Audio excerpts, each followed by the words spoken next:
अस्सलाम वालेकुम students, welcome to our YouTube channel एक ही कोचिंग सेंटर। अच्छा, आज की जो वीडियो है हमारी बहुत ही इंपॉर्टेंट होने वाली है, वो इस सेंस में क्योंकि आज की वीडियो में हम वो कॉन्सेप्ट समझेंगे जो कॉन्सेप्ट जो है वो इवन के मैट्रिकुलेशन यानी कि जो मैट्रिक लेवल के बच्चे होते हैं उनको भी समझ नहीं आता, और जो हमारे पास इंटरमीडिएट लेवल होते हैं उनको भी समझ नहीं आता।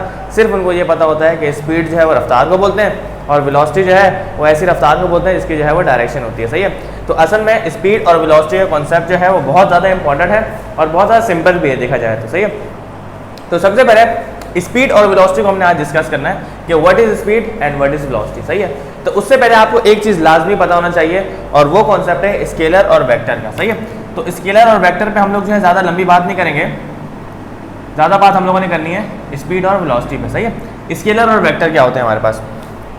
भाई स्केलर आपको सबसे पहले ये बताना चाहिए व्हाट इज फिजिकल क्वांटिटी। सही है, फिजिकल क्वांटिटी इस दुनिया में हर उस क्वांटिटी को कहते हैं any quantity which can be measure through any instrument. इस दुनिया में कोई भी ऐसी क्वांटिटी जिसको आप किसी भी इंस्ट्रूमेंट के जरिए मेजर कर सकते हो वो आपके पास क्या है? फिजिकल क्वांटिटी है। सही है, एग्जाम्पल आपको दे देता हूँ। भाई ये बोर्ड है, अगर मैं आपसे पूछूँ इस बोर्ड की लेंथ क्या है तो आप कैसे इसकी बोर्ड की लेंथ कैसे कैलकुलेट करोगे, कैसे मेजर करोगे? आप या तो इंची टेप रखोगे या तो आप कोई स्केल रखोगे।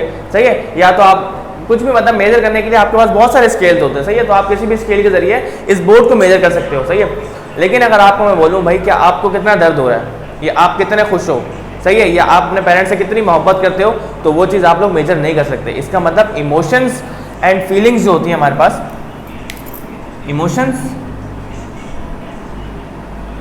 और फीलिंग्स जो होती हैं हमारे पास, ये फिजिकल क्वांटिटीज़ नहीं होती। इनके अलावा तमाम ऐसी क्वांटिटीज़ जिनको हम किसी भी इंस्ट्रूमेंट के जरिए मेजर कर सकते हैं that are called physical quantity. सही है, अच्छा, फिजिकल क्वांटिटी की फर्दर जो है वो हमने डिवाइड किया हुआ उनको 3 टाइप्स में।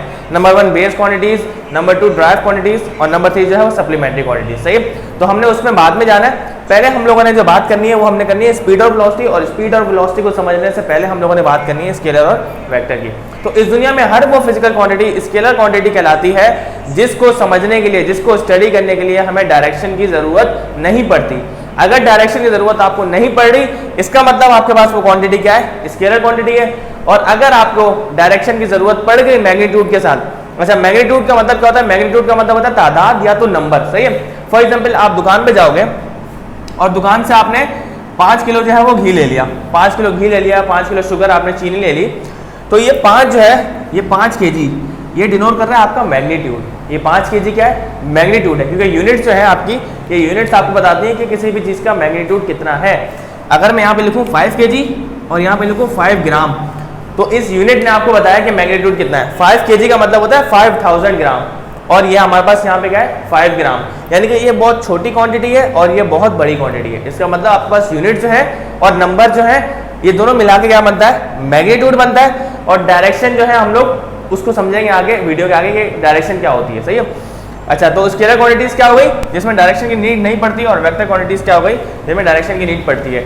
तो any physical quantity which can be specified by only magnitude is called scalar quantity, and those physical quantities which can be specified by their magnitude and direction both are called vector quantities। सही है, इसमें बहुत सारे books में आपने देखा होगा या बहुत सारे टीचर्स जो हैं वो बताते हैं कि यूनिट भी है, तो यूनिट तो जाहिर सी बात है स्केलर की भी होती है और वेक्टर की भी होती है। बेसिक फर्क क्या होता है, बेसिक इसमें डिफरेंस क्या होता है कि आपके पास स्केलर क्वांटिटीज़ में डायरेक्शन की ज़रूरत नहीं पड़ती और वेक्टर में डायरेक्शन की ज़रूरत पड़ती है। इसकी आपको मैं सिंपल से एग्जाम्पल देता हूँ कि अगर आपके घर में कोई शादी का कार्ड देने आता है, फॉर एग्जाम्पल आपके घर में कोई शादी का कार्ड देने आया और फिर आप उससे पूछोगे भाई क्या हॉल किस तरफ है ना, तो आपको वो बोलता है कि हॉल जो है आपके घर से 50 मीटर दूर है, यानी कि 50 मीटर दूर है। सही है, तो आपका अगला सवाल ये होना चाहिए कि 50 मीटर किस तरफ? 50 मीटर आगे की तरफ, 50 मीटर जो है वो left, 50 metre right, north, south, आप कुछ भी बोल सकते हो कि 50 मीटर भाई किस तरफ जाना है हमें, तो आपको वो बताएगा कि 50 मीटर नॉर्थ की तरफ जाना है या साउथ की तरफ जाना है।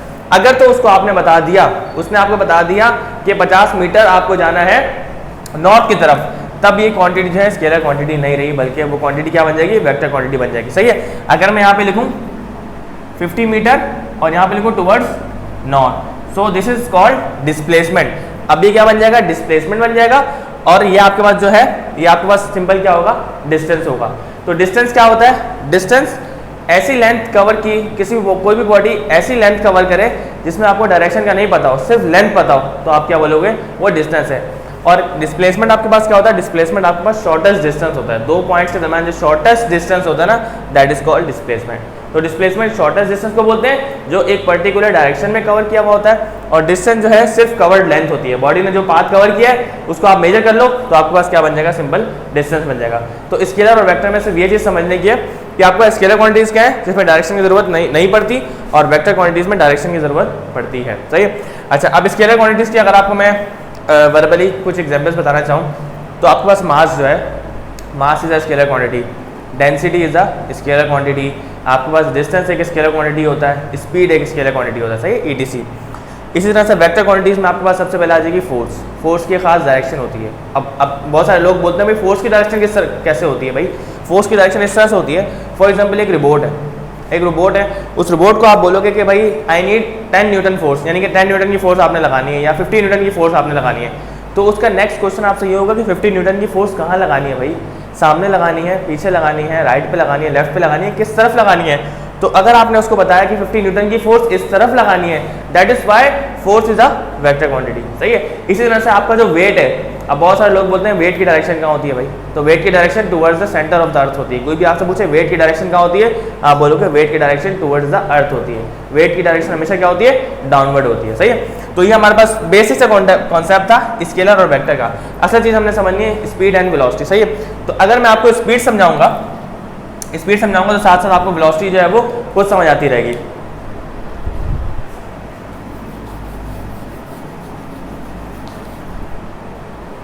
अच्छा, स्पीड और वेलोसिटी जो है हमारे पास जो हमने जो कैलकुलेट करता है, हमारे पास एक फार्मूला होता है v equals to s upon t, सही है। तो हम लोग ये कैलकुलेट करते हैं एवरेज वेलोसिटी, सही है। ये फार्मूला जो है हमारे पास एवरेज वेलोसिटी कैलकुलेट करने का है। तो एवरेज वेलोसिटी में आप डिस्टेंस टोटल रखोगे और टाइम भी टोटल रखोगे, सही है। तो वेलोसिटीज या स्पीड हमारे पास 4 किस्म की होती हैं। एक हमारे पास सिंपल वेलोसिटी को हमने डिफाइन किया। उसके बाद हमारे पास आती है नंबर 1 यूनिफॉर्म वेलोसिटी, नंबर 2 आपके पास होती है नॉन यूनिफॉर्म या वेरिएबल वेलोसिटी, नंबर 3 आपके पास होती है एवरेज वेलोसिटी, और नंबर 4 आपके पास होती है इंस्टेंटेनियस वेलोसिटी। तो ये चारों वेलोसिटीज़ को और ये चारों स्पीड को हम लोग क्या करेंगे इस वीडियो में आज जो है हम लोग समझेंगे। तो मैं आपको वेलोसिटी समझाऊंगा और साथ साथ स्पीड भी बताता रहूँगा कि स्पीड क्या होती है, सही है। तो सबसे पहले हम वेलोसिटी को समझते हैं, वेलोसिटी क्या होती है।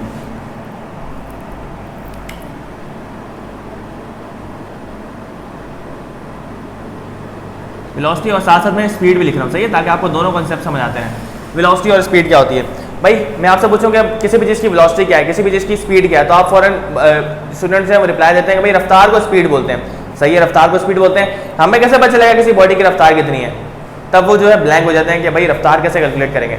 तो हमें कोई भी ऑब्जेक्ट स्पीड की जो सिंपलेस्ट डेफिनेशन है, यानी कि सिंपल डेफिनेशन है, वो क्या है कि कोई भी ऑब्जेक्ट कितनी तेज़ी से मूव कर रहा है, दैट इज कॉल्ड स्पीड, सही है। कोई ऑब्जेक्ट कितनी तेजी से कितनी तेजी से मूव कर रहा है, दैट इज कॉल्ड स्पीड। और कोई भी ऑब्जेक्ट कितनी तेजी से मूव कर रहा है एक पर्टिकुलर डायरेक्शन में, दैट इज कॉल्ड वेलोसिटी। बात दोनों का सेम है, मैग्नीट्यूड दोनों का सेम है। 5 मीटर पर सेकंड अगर किसी चीज़ की स्पीड है तो 5 मीटर पर सेकंड ही उसकी वेलोसिटी होगी, लेकिन वेलोसिटी में आपको डायरेक्शन पता होगी, स्पीड में आपको डायरेक्शन नहीं पता होगी।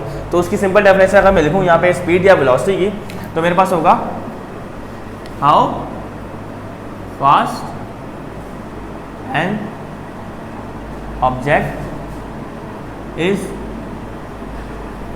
Moving, how fast an object is moving, that is called speed. तो आप तो बोलोगे सर आपने वेलोसिटी पढ़ाई है, भाई how fast an object is moving, ये आपके पास स्पीड की भी डेफिनेशन है और वेलोसिटी की भी डेफिनेशन है, लेकिन वेलोसिटी में एक चीज आपके पास ऐड हो जाएगी, वो क्या हो जाएगा, इन अ पर्टिकुलर डायरेक्शन।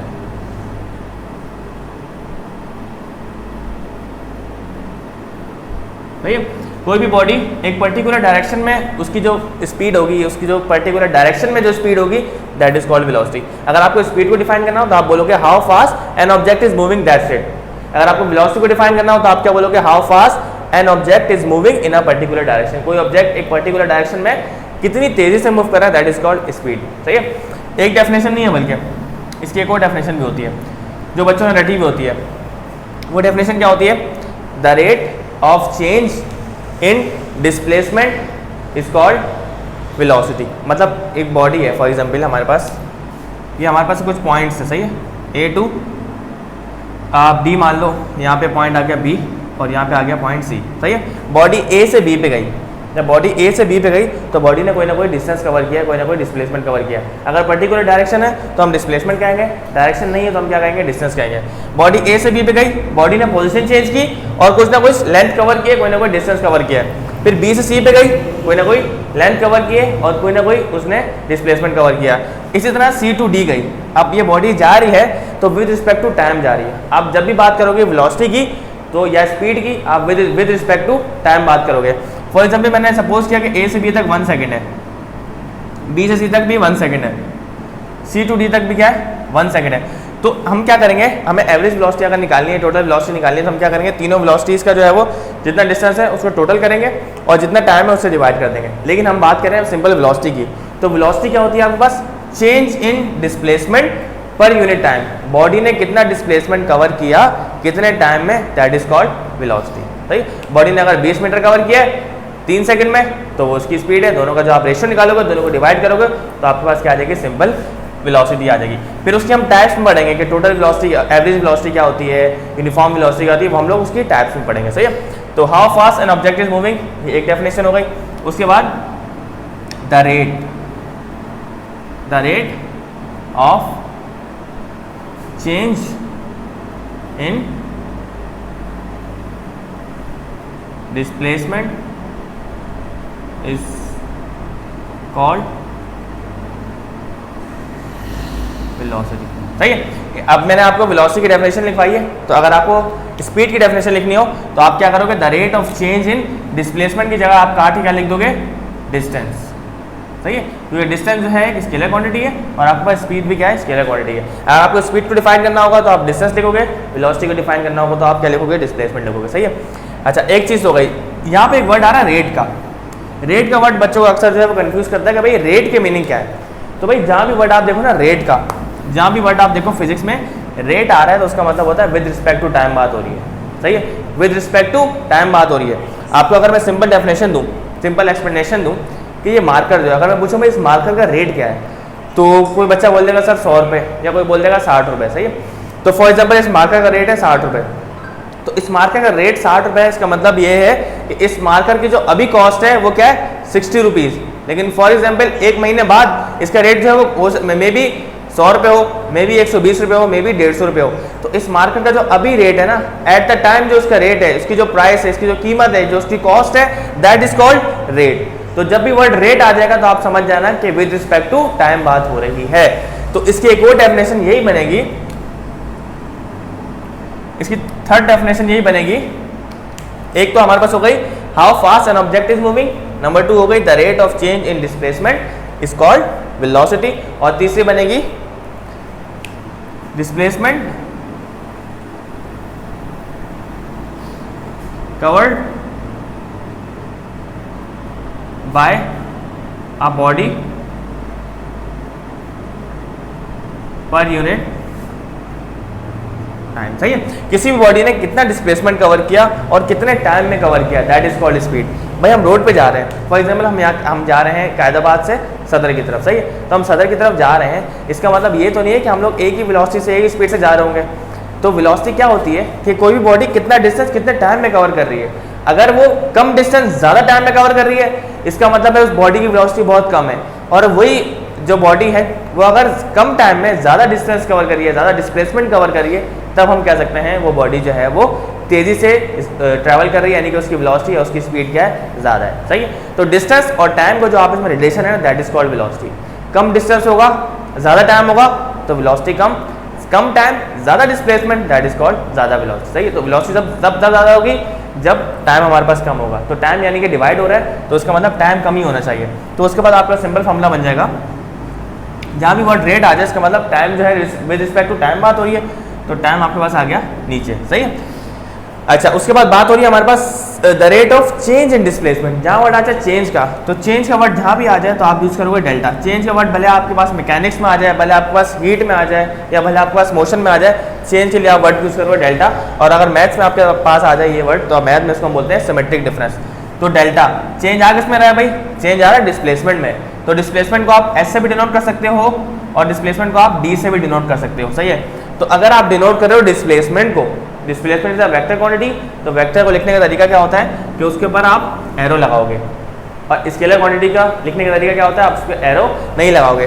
तो अगर तो ये वेलोसिटी है, वेलोसिटी और स्पीड दोनों को हम डिनोट करते हैं v से, सही है, वेलोसिटी को भी और स्पीड को भी हम स्मॉल v से डिनोट करते हैं। तो अगर ये वेलोसिटी है तो आप इसके ऊपर एरो डालोगे अगर आपको डायरेक्शन पता है, और अगर ये आपका स्पीड है तो आप एरो नहीं डालोगे बल्कि सिंपल v लिखोगे। तो इसका फॉर्मूला हो गया change in displacement per unit time, that is called velocity. सही है, तो ये हमारे पास हो गया स्पीड और वेलोसिटी का कॉन्सेप्ट।